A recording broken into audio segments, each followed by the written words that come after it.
Hello folks, Dick Fairburn here. In this video I want to talk about something that there are probably thousands and thousands of other YouTube videos already up discussing this topic. For a prepper point of view, we're concerned about violence that could happen in this country prior to the election. Personally, I think the most potential for violence is going to be after the election, depending on who wins. How much ammo do you need? How much of a stockpile do you need for a war reserve? My opinions may vary with some of the other things you've seen out there. If you're interested, hang around, I'll tell you what I have to say.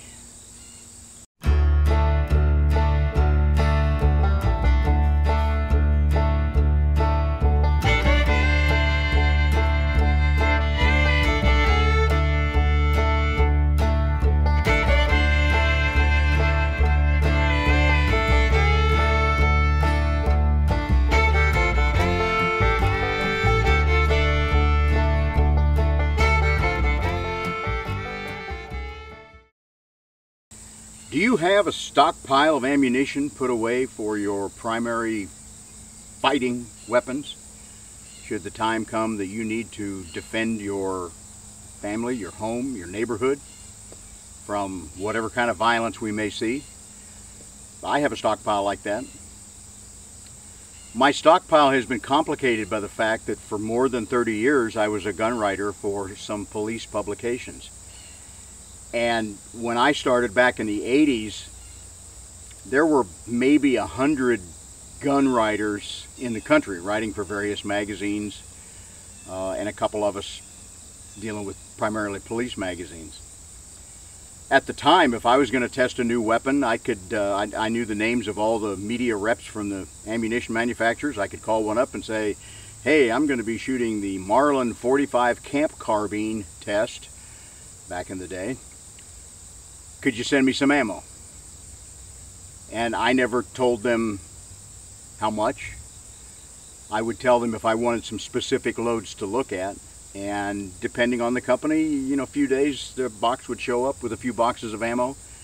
Some of the ammo companies would send you a case or two of ammunition. They were pretty liberal with it back then. Now there are about 5 bazillion YouTubers who consider themselves gun writers. And that supply of free stuff for the gun writers has really, really dried up. I still have a couple of companies that figure I was, a print writer for more than 30 years. And maybe I'm a bit more legitimate than some. And if I make a phone call, I can get some ammo. The problem is, that's not my war reserve stockpile. Because I have lots and lots and lots of half boxes of this and quarter boxes of that, and just a hodgepodge of ammunition in any given caliber. If you're going to put ammo away for a war reserve, you need a standardized load. You need to make sure your weapons are sighted exactly for what you need for that load. And my philosophy is, my war reserve, everything I do is done in pairs. If I'm going to set up for a 9mm handgun, I'm going to select a duty load, a hollow point, or perhaps a fluid transfer monolithic bullet, one of the solid copper that jet out the fluid to the sides. I'm going to decide what I want for my primary self-defense round. Then I'm going to get an even larger supply of probably inexpensive full metal jacket training ammo that's going to match trajectory. Now with duty type handguns, it doesn't really matter that much.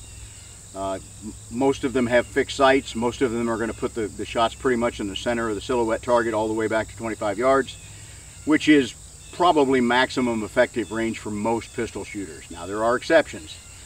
I think everyone should shoot back to 50 or even further. Maybe try some silhouette targets at 100 yards, see where those bullets are going to impact.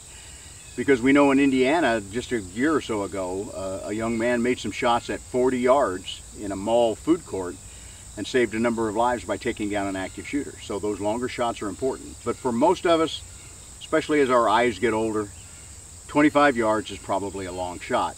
And almost any bullet weight within your caliber is going to be close enough. For example, with my 9mm for myself and my wife, I shoot 100 grain FTMs, the copper fluted solid copper projectiles. It's 100 grains. It's not all that super light. It is pretty fast. But I couple that with a 115 grain full metal jacket, which is generally the least expensive 9mm training ammo you can get your hands on. For rifles, 5.56, I'll show you some pairings as we go along. And the question comes up, the big question is, well, how much do I need? Well, I can't answer that question. Now, I've seen some videos where they just about need a forklift to move their War Reserve around. It's huge. Let me say right up front, there is no such thing as too much ammo.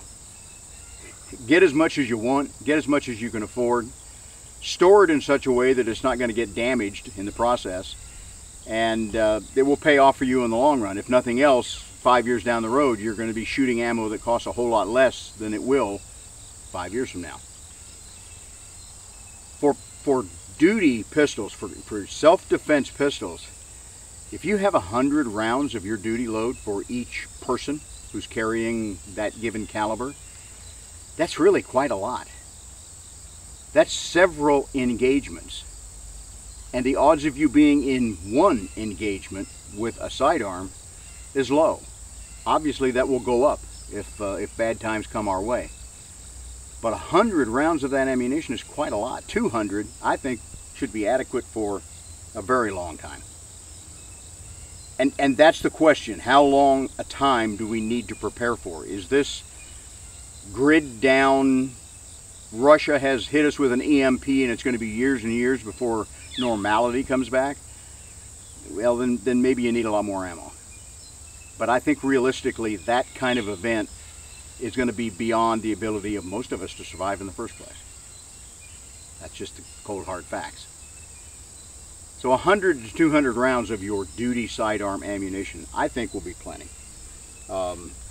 People have asked me before when I've worn this shirt, you know, what is this? This is my friend Jeff and Christy Hoffman, who operate Black Hills Ammunition, sent me this.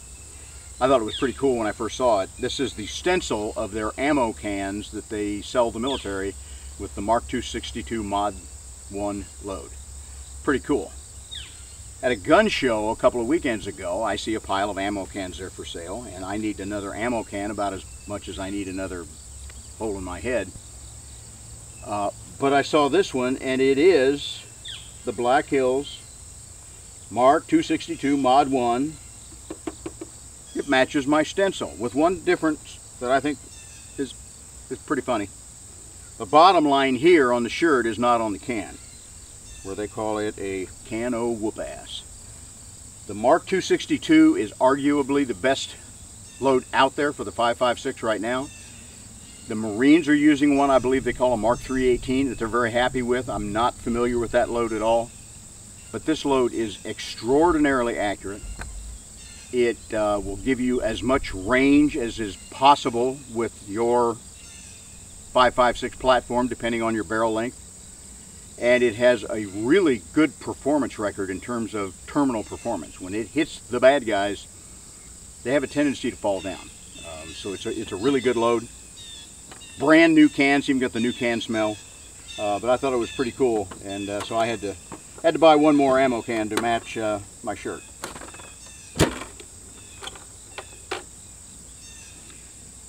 When I talked about storing your ammo, these are great if they've got a good intact rubber seal. They're not too rusty, there's no holes, the bottoms are sealed and everything. Hard to beat military metal ammo cans for long-term storage. Now there are some out there in plastic nowadays, and same thing, if they have a good seal, I think they're almost as good. They're lighter, they're not going to rust, but put your ammo in some form that's going to help it last against unforeseen things. If we have to move to another bug out location, is it going to get rained on? Is it going to get snowed on? Are we going to see extremes of temperatures, hot and cold? So leaving it in the original boxes is fine, but I think putting it in some additional layer of protection is a great idea. One thing I've done with a number of stuff is backpack it. You know, the same kind of backpack you put your deer meat in when you process it in the fall. That's just an added layer of moisture protection. It's going to protect it from condensation if it gets cold and things like that. I think for sidearm, 100 to 200 rounds of your fighting load should be adequate. How much Full Metal Jacket in the background should I have? That's up to you. It's up to you how much you want to spend. I think you should have at least as much, maybe twice as much. Because I'm not going to shoot my hollow points or my FTM bullets for training any more than I have to. Every year I replace the ammo that I carry in my carry guns. I will shoot up the carry load that I have and replace it with fresh from my supply. Now if you live in an especially wet or high humidity, high heat area way down south, Pacific Northwest, probably not a bad idea to replace your carry ammo twice a year. So you're gonna draw upon that reserve of duty grade ammo over the years, but you shouldn't make that much of a dent in it. You know, every year or two you buy an extra box and you're probably going to be able to fill your magazines and keep going. But the bulk of my practice, whatever I have time and money to do, I'm going to do with those Full Metal Jackets. They give me similar recoil, similar point of impact, and I'm getting those repetitions to keep my perishable skills up to snuff. For 5.56 to me is going to be my next primary cartridge that I stockpile, and in fact, whenever possible, it's going to be my primary fighting cartridge. Dave Grossman, the retired Army Ranger Colonel, I think said it best that taking a rifle to a gunfight is like taking a chainsaw to a knife fight. So if I don't have my rifle, then I will use my pistol to fight my way to my rifle, and then it will become my primary weapon as much as I can. There are several options you can do for that two-part, that twin ammo stockpile in 5.56. I build my stockpile around my cheap training ammo. And for the 5.56, basically you got two choices. You got M193, which is the 55 Full Metal Jacket, the original M16 load. Or you've got the M855 green tip, 62 grain. A lot of people say it has a steel core. It doesn't really. It's primarily a lead core. It has a tiny little steel point at the tip to enhance penetration. The 855, in my experience, is not generally as accurate, although it's adequate. And performance from the war zones tell us that the 855 does not perform as well in terminal ballistics at putting people down, especially from the shorter barrel M4s. A lot of M4s have a 14.5-inch effective barrel length, and then a mounted flash suppressor on that. Some of the military ones are down to as short as 10 inches. That really decreases the muzzle velocity, which decreases the impact velocity. And both of these Full Metal Jackets need to impact at 2,500 feet per second or more to give best possible terminal performance. When this 55 grain bullet impacts at 2,500 or more, it will typically go in 1 or 2 inches. The bullet will tumble then. I made a statement in an earlier video that any non-expanding, non-fragmenting bullet will eventually invert. And some guy wrote me a real nasty gram about he's been hunting, dangerous game with huge, big elephant gun cartridges, and those bullets are always point forward when he finds them. He's probably right. Those long, blunt nose bullets tend to stay point forward longer than anything else. But it's a simple matter of physics. If the center of gravity of that bullet is towards the base, it will eventually invert in any medium other than air. The spin of a rifle keeps it point forward in the air, but you can't spin it enough to keep it point forward forever in a denser material. So, fine points to argue, but these bullets invert. When they roll over, they typically break at the crimp groove, that little cantilever that's in there. The front will kind of flatten out and continue intact. The back typically blows into fragments. And the wounds in 10% gelatin look a lot like a 55 soft point or a 55 hollow point, just a little deeper. And the 55 grain is a little erratic. You can't predict that it's going to, perform at a given depth for every round. The 55s will fire from any rifling twist in an M16, M4, AR-15 platform. There are people that will tell you that the light bullets are not accurate from a fast twist barrel. That is absolutely wrong. I have a 52 grain match hollow point load that a company has supplied me with for a number of years. It is the most accurate load I have ever fired through any 223 or 5.56 I have ever tested. Fast twist, slow twist, doesn't matter. That 52 hollow point will give the best groups I've ever seen. It's not a good anti-personnel load, it's a really effective anti-coyote load, but fast twist barrels can shoot perfectly great groups with light bullets. So the 55 grain full metal jacket will work in anything. The 62 grain or heavier bullets will not work effectively from a slow twist barrel. And the slow twist barrel, the original M16 was a 1 in 14 twist. When it was upgraded to the M16A1, they changed that to a 1 in 12 twist, slightly faster. Just the other day, I saw someone shooting green tip ammo from an AR-15 or a M16A1, and gee, they were amazed that the bullets were going through the target sideways at 25 yards. There's no amazement to it. A 1 in 12 barrel will not stabilize those 62 grain bullets, so at some point in their flight, they're just going to start cartwheeling. 55s work in everything. I have chosen the 55 as my training ammo. It's generally the cheapest full metal jacket you can get your hands on. And another advantage to it, just a week or so ago, I saw some PMC ammo, Korean ammo. I'm told that the Korean plant was built by the United States for them anyway. I've used a lot of PMC ammo over the years. It's really top-notch stuff. But one supplier had some battle packs. I didn't bring a battle pack. Some battle packs, which are the big plastic sealed containers of a number of rounds.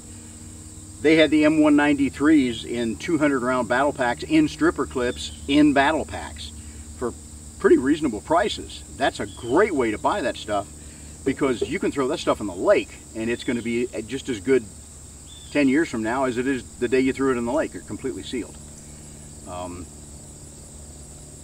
So I match these 55s. I have selected the Black Hills Ammo 50 grain Barnes TSX. Now you hear me talk about Black Hills Ammo a lot. They're friends of mine. I got to know them when SWAT magazine sent me there a long time ago to kind of do an overview on Black Hills Ammo once Jeff Hoffman had bought the company and started to take it in the direction where it's headed now. And what Black Hills decided was that they couldn't compete with the people who were loading ammo really cheap, because somebody will always do it a little bit cheaper. So they decided to go the opposite direction and produce the best possible ammunition they could. And that's why even though they're friends, they do not sponsor me, but I believe in them because most of the loads that I've tested in given calibers, the best ammunition in any given caliber I've ever gotten my hands on was probably Black Hills Ammo. So that's my 2 cents for them. I'm not being paid for that. But Jeff is also an innovator. He has a 50 grain Barnes TSX load. Some of the boxes say 50 Barnes optimized. The Barnes is a solid copper hollow point bullet. The 50s and 52s and things like that in the 22 caliber design are generally varmint bullets. But what he did with Barnes was he had them custom design this particular 50 grain bullet a lot tougher than a varmint bullet. And he did it to pair it with the 55 full metal jacket training ammo. This is really the only load that is custom designed for anti-personnel use.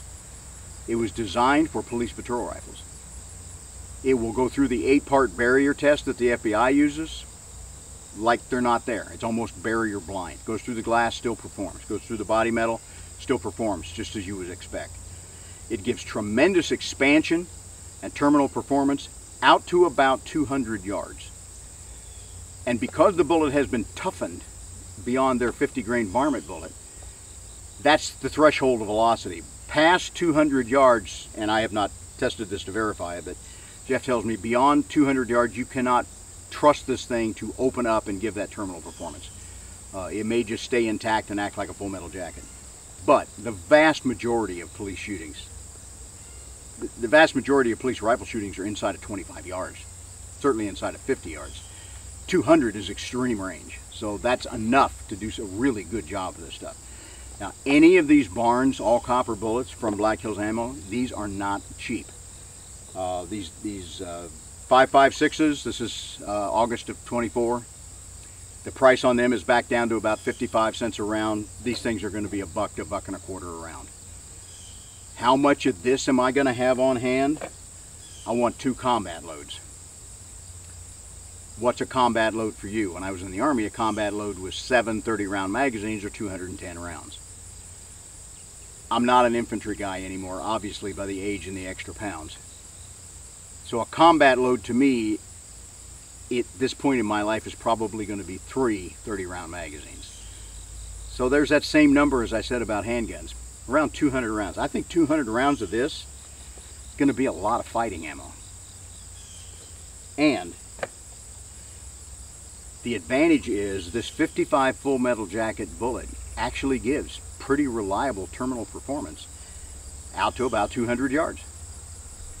So if I have 200 rounds of this expensive stuff on hand, and I have 4 or 5 or more 100 rounds of this on hand, if I go through this and have to fall back to my full metal jacket ammo, it's still going to perform pretty well. Now that's because this bullet, this long-standing M193 load, has a reputation for doing a pretty good job out there. Not all full metal jackets do. 7.62, 308.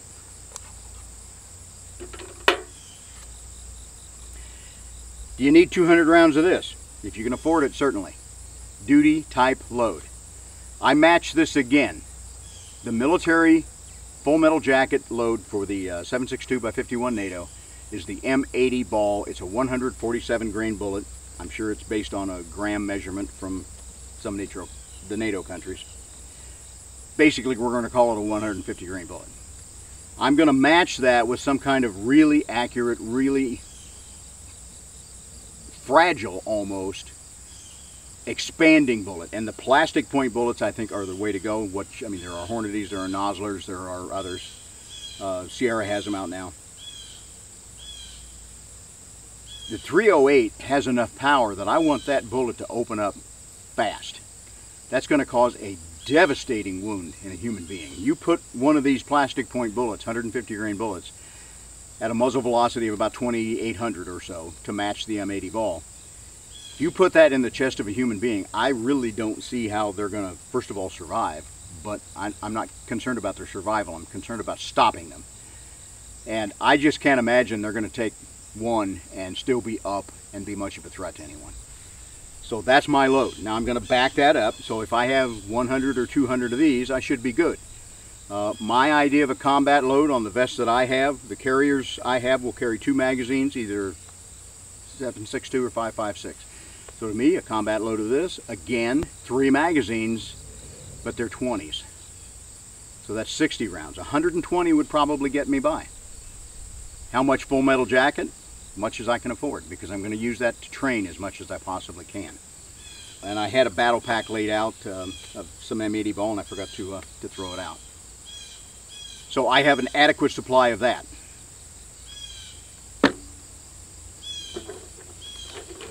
If you want to go old school, and I've shown it before, I have a ammo can, 384 rounds in clips, in bandoliers, of M2 ball for my M1 Garand. There's an example, 8-round end block clips. Number of years ago, I worked up a load. These happen to be Spear 150 grain soft points. I matched the velocity of this 30-06 load with the M2. 30-06 commercial ammo is generally quite a bit faster than that World War II vintage M2.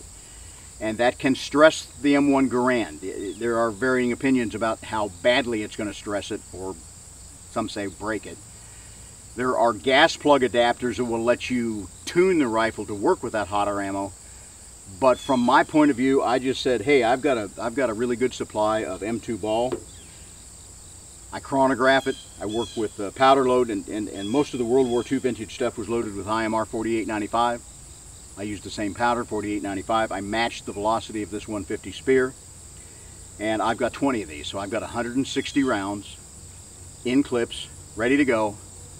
Then I'm going to fall back to the M2. Now, in World War II, the M2 tended to put people down most of the time when they got hit with it. Not always. Sometimes they needed multiples. So it's not, in my opinion, it's not at the percentage of effectiveness that we're going to see with the lighter 5.56 full metal jackets. But there.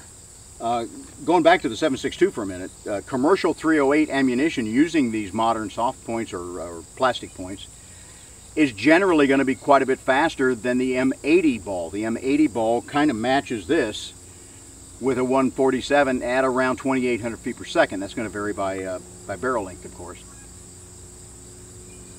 I'm going to let this plane fly over. Pause for a minute to let that old aircraft fly over. Look like an old steerman from World War II. Talking about the 7.62, the 7.62 by 51 was made to sort of match the M2 ball load, but with a shorter cartridge case and less powder. So roughly 150 grain bullet at around 2,800 feet per second. These loads can go up to 2,900 feet per second in a .308. Hornady's super performance loads can go faster than that. I'm not sure you need that much power for what we're talking about in a self-defense or home defense situation. So the lower velocity will work just fine. The importance to me is to match those trajectories.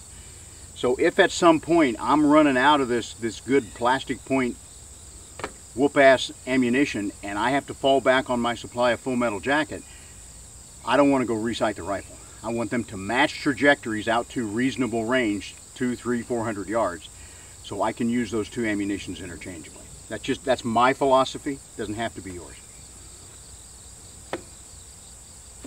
Shotgun ammo. Shotgun's great for home defense. If you've got to go mobile, it's okay for close-in self-defense. But I think when you move outside of a fixed environment, shotguns become less useful. Here I have a number of 1-ounce rifled slugs, backpacked, long-term storage. Slugs give you the most precision out to 50 or 100 yards, especially if you have sights on your shotgun. Buckshot, in the last couple videos I've tested, performs adequately in terms of penetrating the human body. And with most buckshot, I'd say 20 yards is going to be your maximum. If you can get your hands on Flight Control Federal or Critical Defense Hornady, I have not tested, but I'm told it performs very much like the Federal. That may extend you out to 35 yards or so with a standard short barrel open choke fighting shotgun. If you have a choked barrel or a Van Comp or something that's custom designed, you may stretch that out to 40, maybe even 50 yards with flight control type buckshot. How much do you need on hand? I can't tell you that. But you can match it with low-cost training loads. Okay? In the fall, when dove and quail loads, 1 ounce for 12 gauge, number 7.5, number 8 shot, when it goes on sale, it used to be $4 or $5 a box, now it's $9 or $10 a box. Grab a bunch of that, put that away for your training. You don't need to fire that heavy buckshot load or those slugs for training. Slugs you do. Slugs there's really no other thing than firing those slugs, so you need a good supply of them on hand. But the bulk of your ammo for training, for just operation, moving, shooting, reloading, mechanical skills, can be done with those trap loads or birdshot loads. So, save money where you can, put away a little bit more of that kind of ammunition. I showed you backpack. Here's some examples. Here's 100 rounds of 115 jacketed hollow points. Okay. And for those of you that have asked me, a number of people have written to me and asked me about the ISP load for the 9mm before they switched. 99 and 2000 they switched from the 9mm to the 40 S&W. They currently still use the 40, although those rumors are going to go back to the 9. And I'm out of that loop, so I'm not sure where they're at. But this is 100 rounds of that Winchester plus P plus 115 grain hollow point, the famous ISP load. that they used up till the end. I will tell you that it's accurate. and it's also very wearing on the pistols. I'd say their lifespan of their Smith & Wesson alloy frame pistols was probably reduced by 30, 40, maybe 50% with that plus P plus really hot load. If you get into some kind of a fight, one thing you want to think about is how many magazines do I need? For me, like in 308, 3 magazines is going to be a combat load for me. That's a pretty fair amount of ammo. Does that mean I only have 3 magazines? No, I have several more. 5.56, over the years I've accumulated both 20 round straight aluminums, 30 round aluminums, P-mags of various sizes and colors. I would hate to guess how many AR-15 style magazines I have.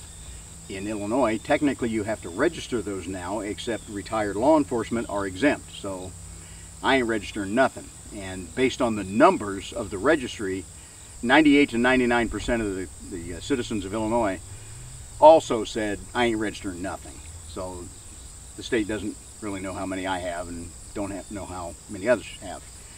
One thing to think about, if I get into a fight and perhaps I go up against a group of several people where I'm going to be doing mag changes to keep myself and my cohorts in good shape, what are you going to do when you run out of magazines?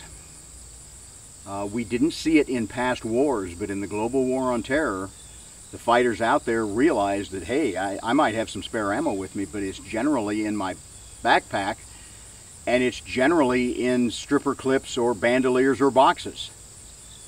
It does me no good if I get to the end of a fight and I don't have any magazines anymore because they're scattered behind me where the fight took place. So you got to think about how to contain those magazines, to keep them in a pocket. Some people have a special pouch, rather large pouch, that will unfold when necessary. If they're doing a mag change, they drop the empty in that bag, they come up with a new out of their pouches. So you got to have magazines to stay in the fight. Recently, I've also spent talking about fighting weapons other than the AR platform, either in 5.56 or 7.62, because in restricted states like mine, you can't buy them now. I really think within a year or two, the Supreme Court's going to overrule that and give us our rights back. But I'll believe it for sure when it actually happens. Time will tell. If you have to look at an alternative, Mini 14, M1 carbine, SKS, maybe some bolt guns, maybe 1903 Springfields, maybe number 3 Lee Enfield and 303 British. Viable fighting rifles, certainly not my ideal choice to go into a fight with, but used properly they can work. How do you build up the stockpile of ammunition for them that you can equivalent in 5.56, 7.62, 9mm, and the more common stuff? You can't. You just got to find what you can find. Full Metal Jacket military style ammo is available for most of those military calibers, and in some respects it's the other side. It's the soft points or hollow points, the good terminal performers, that may be tough to find. You may be hard pressed to match trajectories to get them to interchange. If you do, then you may have to become a reloader to make that happen for yourself. I can't give you the answers. All I can say is what I said to begin with. There is no such thing as too much ammunition. I'll throw out one other thing. A number of years ago, I lived in a town where there was a Gander Mountain sporting goods store. I believe the Gander Mountains are all gone now. But about 3 or 4 times a year, they would put 22 ammunition on sale, and what they typically had was a federal bulk box of 525 rounds. You could buy 2 of those with the coupon for $20 a box. $20 for 525 rounds of copper-plated hollow point 22s. Now it's bulk load, and in my experience, you may get a little bit more likelihood of malfunctions. You know, you may get 2 or 3 out of that box and won't fire, as opposed to more quality 22 loads where they're virtually all going to fire. But the coupon got you a $5 rebate. I could go buy 1,050 rounds of 22s for $40, and I'm going to get $10 back in the mail. That's pretty cheap. They did it 4 times a year. I did it 4 times a year for several years. I have a lifetime supply of 22 ammo in bulk boxes. Will I ever use it all? Not likely. But if things go bad, short-term or long-term, there will be a lot of people out there not prepared the way you are. And this kind of stuff, bird shot for a 12 gauge, 22s in backpack, gonna last forever kind of containers, is great bartering material. You can keep your friends in some ammunition, even if it isn't ideal, and you can probably trade it for whatever else you might need, food, water, shelter. It's worthwhile having. And how much 22 is too much? There is no limit on how much 22 ammo is too much. If people have, I'm thinking my part of the country here in downstate Illinois, if a household has only 1 or 2 guns, chances are it's either a 22 rifle or some kind of cheap 12 gauge shotgun. So if you've got ammo for those, you've got bartering power. Just something to think about. Before I wrap this up, I want to give you some interesting news. I mentioned before that I was circulating a petition to get enough signatures to get my name on the ballot to run for the NRA Board of Directors. Wayne LaPierre was banished, and another high executive was banished a few weeks ago by a court in New York. LaPierre in particular was ordered to pay $4.4 million in restitution to the NRA. I'll kind of be surprised if we ever see it, but as a career cop and having worked some of those corruption cases, I'd be willing to bet that that $4.4 million was the dollar value they could prove. He probably got a lot more than that. They have a new executive vice president. There have been some very clearly reform-oriented members elected to the board of directors. And when Massachusetts passed their terrible gun ban a couple weeks ago, the very first lawsuit filed was from the NRA, and they haven't done that kind of legal activity for a number of years. So I think that's promising. I think the NRA has turned a corner, but I think they have a lot of changes that need to be made to keep that direction permanent, because there are still a lot of people on that board of directors that they're not interested in protecting the Second Amendment. I'm not sure what drives them. I don't know if somehow they're getting personal benefit from it somehow, because you're not supposed to be paid to be on the board of directors. You get your travel expenses paid to go to meetings. But I've also, over the course of my life, met a lot of people who they like to be in powerful positions just because they like to be in powerful positions. And sometimes they will fight to the death to keep that power, which actually is not that much power as I see it. There are 2 ways to get on the board of directors. You can be nominated by the nominating committee, and that has traditionally meant you are probably one on the insider group, not reform oriented.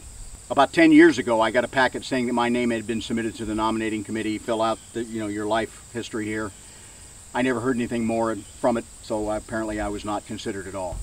I talked to a couple of friends who were on the board of directors at the time. They're not now, and they gave me a lot of insight into how that process works. And the consensus was, if you get on by the nominating committee, you're probably considered an insider. To be an outsider, you got to get in through petition, but they make the process extremely difficult, almost impossible. So the nominating committee sent me the packet again to fill out about my life story. I sent it in, and when I did, I called the lady, the contact, and I said, I also want a petition. Because I did not think for one split second that I would ever be selected by the nominating committee. When I mentioned on previous YouTube channels, what I mentioned was I'm circulating petitions. Several people around the country said, hey, send me 1 or 2, I'll get them filled out for you. You require about 400 voting member signatures. I'm at the point where I got those, and I can tell you that was not an easy process. My first thought was to go to the Friends of NRA banquets, which raise money for training, especially for youth training. And I was told that I could not circulate my petitions at the NRA Friends of the NRA banquets. That group is a 501c3 nonprofit, and so no political activity is allowed. Well, I looked it up with the IRS website, and getting circulating a petition for the NRA board is not political activity by the definition of the IRS. Their definition is Democrat, Republican, running for public office campaigning type political activity. But I was told I could not do that at the Friends banquets. So a couple of emails from me went up through the chain of command at the NRA, and I know for a fact at least one of them reached the secretary of the NRA, who is the person in charge of the voting and everything else. And the last email I sent was not overly friendly. I said, what you're doing is wrong. What you're doing has nothing to do with protecting political activity at your dinners. It is removing people like me who live in a rural area from access to a number of NRA members who have come together at these meetings.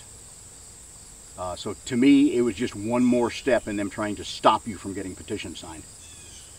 I went to the American Grand Trap Shooting Association, that is at the so-called World Training Center in Sparta, Illinois, far southern Illinois, it is enormous. I'm told there were around 12,000 trap shooters there. It's very decentralized, so it's hard to get them gathered in very large groups. And the thing that really amazed me is I would walk up and down the lines and, hey, are you an NRA member? Would you sign my petition? I would say more than 80% of those trap shooters told me they were not NRA members. That amazed me. I figured the percentage would be much higher. Now, in fairness, some of them said, well, I used to be until they got corrupt, and then I dropped out. Fair enough. That's been going around. 2 days at the shooting complex at Sparta, I got 30 signatures. Now, that's a lot of travel money in gasoline and hotels. I eventually went to the Crown Point, Indiana gun show a couple of weekends ago. I got a couple of hundred signatures there.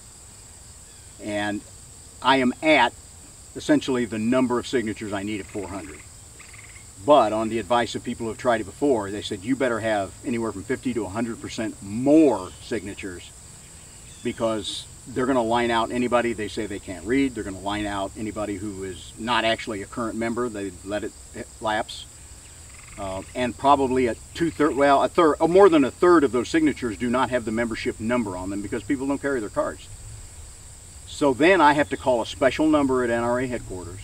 I can only talk for 15 minutes at a time to give them name, address, zip code, and they will look up the number for me to write on the form. So I was looking at probably a full week of trying to be on the phone just to get that done. And in a couple of days, I had scheduled myself to go to another out-of-state gun show down around the St. Louis area. And I figured that's going to get me to, 60, 70% over what I need. 2 days ago, first thing in the morning, FedEx comes by and drops off a FedEx envelope for me. And it announced to me that I had been selected by the nominating committee and that my name would appear on the ballot for the 2025 election.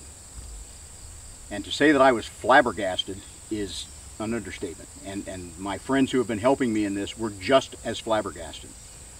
For me to send those emails that reached as far up as the secretary to know that I am much in opposition to a lot that's still going on at the NRA, for the board nominating committee to select my name blows me away. But I made the decision not to go to the gun show in St. Louis this weekend, not to spend the extra hotel money and travel money and everything else. What will it prove when I'm already on the ballot? So, I'm a reform candidate. If they put me on there thinking that would make me look like an insider and not get a lot of votes, folks, I am a reform candidate. We'll talk more about this when the ballots come out in your magazines and it's time for you to vote. But I wanted to give you that update. My petition drive is over. It was essentially successful, but at the number of signatures I have now, I'm quite sure I would not reach their minimum. And I've made the decision not to work a lot harder for another 2 or 3 weeks and try to get way beyond there. But I really have had an enormous amount of support. At the gun show in Indiana, there was enormous support there. Why did I go to Indiana? Why was I going to St. Louis? Because the gun climate in Illinois has reached the point where most gun shows are only once or twice a year instead of 4 times a year. And a lot of gun shows have just given up and don't even happen in Illinois anymore. So it's very difficult for somebody outside of a major metropolitan area to get enough signatures to meet their standards. So, folks, I can't tell you how much I appreciate you viewing these videos. I'm about to go over 20,000 subscribers. So, you know, if you haven't subscribed, please do. If you have, check, because I can't tell you how many people have told me they've been unsubscribed by YouTube. It happens to me on channels I watch. So if you like what I'm doing, subscribe, give me a thumbs up, leave comments. I like the comments, whether they're positive or negative. It helps me drive what I'm going to do with the next videos down the road. And if you have some topic you'd like to hear me talk about, put it down. You know, send me a comment and tell me that. I don't know everything about everything, but I can research. I can tell you what little I can learn if it's something I'm not aware of. Or I will say, I don't know, and I'm not sure who does, because some of those topics are out there in our field as well. But thank you very much. Be safe out there, people. I fear we have dark days ahead. Okay, we got them both here now. You ready? Bud got one. Ginger got one.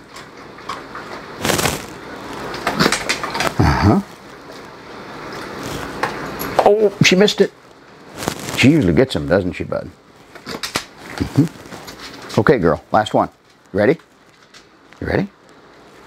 Yeah! That's all there is till next time.